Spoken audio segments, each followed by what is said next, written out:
হে বন্ধুরা, haunting cineplex চ্যানেলে তোমাদেরকে স্বাগতম। আজকের এই ভিডিওটিতে আমি এমন একটি হরর মুভির কাহিনী বলতে চলেছি যেখানে অন্ধকার জগতের এক ভয়ানক ডিমনিক অ্যান্টিটিকে দেখানো হয়েছে, যে আলোকে খুবই ভয় পায়। আলোর কাছে তার কোনো অস্তিত্বই থাকে না। এমন রহস্যময় মুভির গল্প নিয়ে পরিচালক David F Sandburg light out মুভিটিকে 2016 সালে রিলিজ করেছিলেন, যেটি ডেভিডেরই লাইট আউট শর্ট ফিল্মটির উপর ভিত্তি করে তৈরি করা হয়েছে। তোমরা যারা রহস্যময় হরর থ্রিলার মুভি পছন্দ করো, আমি সাজেস্ট করব এই ভিডিওটি একদম শেষ পর্যন্ত দেখো। আর আমার চ্যানেলে যদি তুমি নতুন হও তবে চ্যানেলটি সাবস্ক্রাইব করতে ভুলো না কিন্তু। তবে আর কথা না বাড়িয়ে চলো শুরু করি। তো মুভি শুরুতে আমরা ওয়েস্ট টেক্সটাইলের মালিক পলকে দেখি, যে তার ছেলে মার্টিনের সাথে বসে ভিডিও কলে কথা বলছিল। মার্টিন তাকে জানায় যে তার মা, যার নাম ছিল সোফি, তার শরীরটা খুব একটা ভালো নয়। সে নিয়মিত ওষুধ খাচ্ছে না, ইদানিং সে একাই বকবক করে যাচ্ছে। এইসব কথা শোনার পর পল তাকে আশ্বস্ত করে বলে যে সব কিছু একদিন ঠিক হয়ে যাবে। এরপর পলের অ্যাসিস্ট্যান্ট, যার নাম ছিল ইস্টার, পল ইস্টারকে অফিস বন্ধ করে দিতে বলে। এরপর আমরা ইস্টারকে স্টোর রুমে যাওয়ার পর দেখতে পাই যে রুমের লাইট অফ করার সাথে সাথে সেখানে একটি শ্যাডো ফিগারকে দেখা যায়। সে প্রথমে ভেবেছিল যে সেখানে হয়তো কেউ একজন আছে, তাই সে আবার লাইট অন করে, কিন্তু আসলে সেখানে কেউ ছিল না। সে আবার অফ করে সেই শ্যাডো ফিগারটিকে দেখতে পায়। সে লাইটটা বারবার অন অফ করতে থাকে, আর আচমকাই শ্যাডো ফিগারটি তার কাছাকাছি চলে আসে। সে ভীষণ ভয় পেয়ে যায়। তারপর পলকে সে সব কিছু জানিয়ে দেয়, কিন্তু পল তার কথায় কোনো গুরুত্ব দেয় না। এরপর ইস্টার পলকে সাবধানে থাকার কথা বলে সেখান থেকে চলে যায়। এরপর পল যখন সেখান থেকে বেরিয়ে যাচ্ছিল, তখন সেই স্টোর রুমের সেই মেয়ে শ্যাডো ফিগারটিকে বসে থাকতে দেখতে পায়। সে মনে করেছিল হয়তো তাদের কোম্পানির কোনো স্টাফ হবে, কিন্তু যখন শ্যাডো ফিগারটি দাঁড়িয়ে যায় তখন পল বুঝতে পারে সেটি আসলে কোনো মানুষ নয়, বরং অন্য কিছু ছিল। এই সময় অদ্ভুত সেই শ্যাডো ফিগারটি পলের দিকে এগিয়ে আসে। পল ভয় পেয়ে দৌড়ে চলে যায় তার অফিস থেকে, কিন্তু হঠাৎই তার অফিসের লাইট অফ হয়ে যায়। এরপর শ্যাডো ফিগারটি তার উপর অ্যাটাক করে, তাকে শেষ করে ফেলে। এর কিছুদিন পরে আমরা রেবেকা নামের একটি মেয়েকে দেখতে পাই, যে ছিল মার্টিনের স্টেপ সিস্টার। মুভিতে আমরা এখানে জানতে পারি যে রেবেকা তাদের সাথে থাকে না, সে শহরে একটি আলাদা অ্যাপার্টমেন্টে থাকে।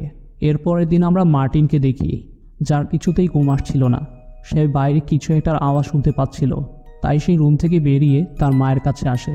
সে দেখতে পায় তার মা অন্ধকারে একটি রুমের সামনে দাঁড়িয়ে একা একাই বকবক করছিল। সোফি মার্টিনকে তার ঘরে চলে যেতে বলে। মার্টিন যখন তার ঘরের দিকে যাচ্ছিল, তখন সে তার মায়ের পাশে শ্যাডো ফিগারটিকে দেখতে পায়, যে তার দিকে ভয়ানকভাবে তাকাচ্ছিল। সে ভীষণ ভয় পেয়ে যায় এবং পালিয়ে নিজের রুমে চলে আসে।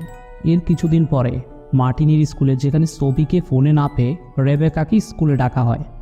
রেবেকা তার বয়ফ্রেন্ড ব্র্যাডকে সাথে নিয়ে স্কুলে আসে, যেখানে তাদের সাথে চাইল্ড ওয়েলফেয়ার ডিপার্টমেন্ট থেকে আসা এমার সাথে দেখা হয়। এমা তাদেরকে জানায় যে মার্টিন স্কুলে এসে প্রায় ঘুমিয়ে পড়ে, আর এই নিয়ে সপ্তাহে 3 বার ঘুমিয়েছে। এবার রেবেকা মার্টিনের সঙ্গে দেখা করে আর তাকে নিয়ে বাড়িতে চলে আসে, কিন্তু মার্টিন তার কাছে রিকোয়েস্ট করে অন্তত একদিনের জন্য রেবেকার অ্যাপার্টমেন্টে তাকে থাকতে দেওয়া হোক, কারণ সে শুধু ঘুমাতে চায়। আসলে তার মায়ের পাশে শ্যাডো ফিগারটি দেখার পর থেকেই তার আর কোনো ঘুম আসছিল না। রেবেকা এবার মার্টিনের কাছ থেকে জানতে পারে যে সোফি প্রায় ডায়না নামের একটি মেয়ের সঙ্গে কথা বলে। ডায়না নাম শোনা মাত্রই রেবেকা কিছুটা আশ্চর্য হয়। এরপর তারা বাড়িতে প্রবেশ করে, আর রেবেকা সেখানে দেখে যে সোফি গোটা বাড়িটাকে অন্ধকার করে রেখেছে। রেবেকা জানতে পারে যে সোফি আবার তার ওষুধ ঠিকভাবে খাচ্ছে না। তখন মার্টিন ঠিক করে যে সে তার সাথে থাকবে যতদিন না অবধি সোফির মেন্টাল কন্ডিশন ঠিক না হয়। তারপর সে মার্টিনকে নিয়ে সেখান থেকে চলে আসে। এবার ওই রাতেই রেবেকার ঘুম ভেঙে যায় অদ্ভুত একটি আওয়াজে। সে অন্ধকারে দরজার কাছে কাউকে মেঝেতে বসে স্কেচ করতে দেখতে পায়। প্রথমে সে ভাবে হয়তো মার্টিনই সেখানে বসে আছে, কিন্তু তখনই বাইরে থেকে আসা নিও লাইট, যেটা বারবার অন অফ হচ্ছিল, সেই আলো আসা মাত্রই সেই শ্যাডো ফিগারটি গায়েব হয়ে যায়। আর তখন রেবেকা অবাক হয়ে যায়, কিন্তু সেই লাইট অফ হওয়ার সাথে সাথেই শ্যাডো ফিগারটি তার উপরে অ্যাটাক করে বসে। কিন্তু রেবেকা কোনোভাবে তার ঘরের লাইটটা অন করে দেয়, ফলে সে এবারের মতো বেঁচে যায়। এরপরের দিন এমা মার্টিনকে নিতে আসে, কারণ সোফি তার কাছে নালিশ করেছিল যে তার ছেলেকে রেবেকা নিজের কাছে রেখেছে। এমা মার্টিনকে নিয়ে চলে যাওয়ার পর রেবেকা মেঝেতে স্কেচটা দিয়ে লক্ষ্য করে, যেটা আগের রাতে শ্যাডো ফিগারটি তৈরি করেছিল। সে দেখে সেখানে ডায়না লেখা রয়েছে, আর এটা দেখার পরেই তার অতীতের কথা মনে পড়ে যায়। আমরা পূর্বে দেখেছি রেবেকা যখন ছোট ছিল তখন সেই শ্যাডো ফিগারটি তাকেও বিরক্ত করত, যার নাম ছিল ডায়ানা। রেবেকা বুঝতে পারে যে ডায়ানা সত্যি আবার ফিরে এসেছে, আর মার্টিন এবার খুব বিপদে আছে। তাই সে ব্রেডকে সঙ্গে করে সোফির বাড়িতে চলে আসে, কিন্তু সোফি বা মার্টিন কেউ বাড়িতে ছিল না। তাই তারা বাড়ির এক্সট্রা চাবি নিয়ে বাড়িতে ঢুকে পড়ে।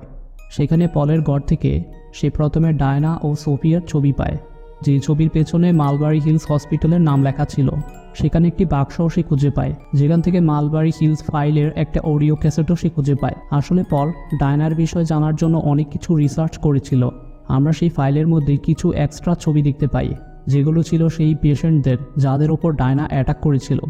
এবার ক্যাসেট প্লে করা থেকে আমরা জানতে পারি যে ডায়ানা খুবই হিংস্র মনোভাবের ছিল, আর তার চামড়ার অদ্ভুত একটা রোগ হয়েছিল। সে কোনোভাবেই আলো সহ্য করতে পারত না। আলোর সংস্পর্শে আসলে তার চামড়া পুড়তে শুরু করত। আমরা এখানে আরও জানতে পারি যে ডায়ানার একটা নতুন বন্ধু হয়েছিল, যার নাম ছিল সোফি।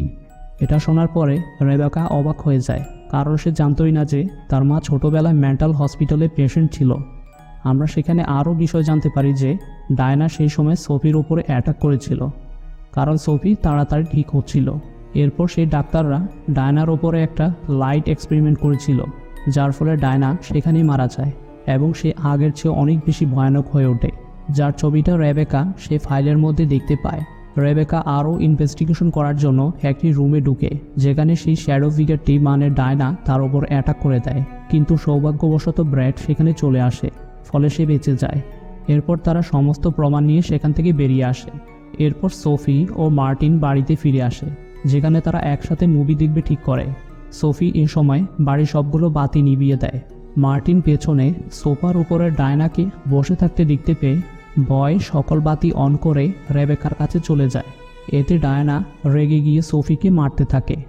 রেবেকা মার্টিনকে জানায় যে ডায়ানা আসলে কোনো মানুষ নয়, একটি অশরীরী শয়তান। তাদের বাবা পল ডায়ানার ব্যাপারে সবগুলো ইনফরমেশন জানার কারণে ডায়ানা থেকে মেরে ফেলেছিল। এই সময় রেবেকা ও মার্টিন স্টোররুম থেকে কিছু শব্দ শুনতে পেয়ে সেখানে আসে। তখন ডায়ানা মার্টিনকে পেছন থেকে টেনে খাটের নিচে নিয়ে যাচ্ছিল। রেবেকা কোনোভাবে মার্টিনকে রক্ষা করে বাঁধতে থাকে। তারা এখন কি করবে?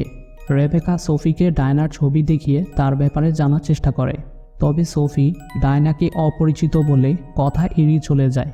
রাতে রেবেকা ও মার্টিন সোফির সাথে থাকবে বলে ডিসাইড করে। তখন সোফি রেবেকার হাতে গোপনে একটি কাগজের চিরকুট ধরিয়ে দেয়, যেখানে লেখা ছিল আমার সাহায্য দরকার। রেবেকা বুঝতে পারে সোফি ভালোভাবেই জানে ডায়ানা আসলে একটা শয়তান। রেবেকা ও মার্টিন কিছু ইমার্জেন্সি লাইট পাশাপাশি মোমবাতি রেখে সবগুলো বাতি জ্বালিয়ে পুরো বাড়িটিকে আলোকিত করে রাখে। কিন্তু কিছুক্ষণের মধ্যেই বাড়িটি আবার অন্ধকার হয়ে যায়। মনে হচ্ছিল খারাপ কিছু একটা ঘটতে চলেছে। রেবেকার টর্চ নিয়ে মেইন সুইচ ঠিক করতে আসে।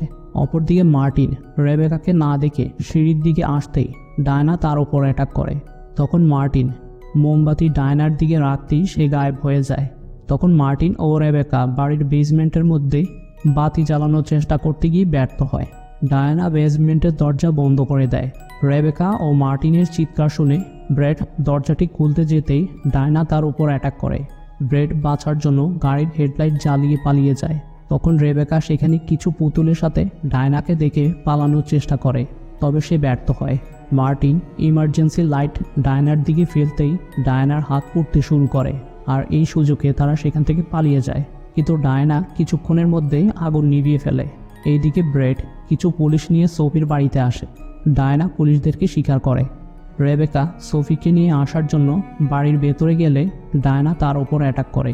তখন সোফি রেবেকাকে রক্ষা করার জন্য নিজের মাথায় শ্যুট করে। এতে সোফির মৃত্যুর সাথে সাথে ডায়ানার অস্তিত্ব শেষ হয়ে যায়।